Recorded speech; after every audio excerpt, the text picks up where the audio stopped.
تا حالا خمیر مایه رو با قند عمل آوردی ببینید چه خمیر لطیف و نرمی بهت میده؟ شما فقط بافت این مینی پیتزاهای خوشمزه و جذاب ما رو ببینید.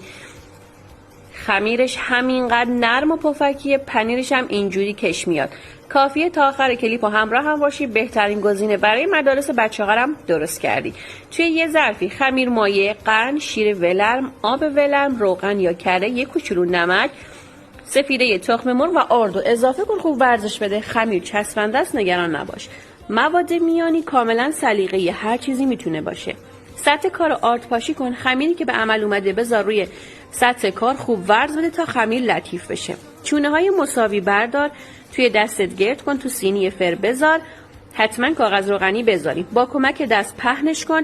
اول زرده تخم مرغ رومال کن، پنیر پیتزا و مواد میانی بذار توی فر از قبل گرم شده تا کاملا پخته و طلایی بشه. بهترین ها سهم شماست، فقط با من باش. مرسی که هستی و همیشه ازم حمایت میکنی.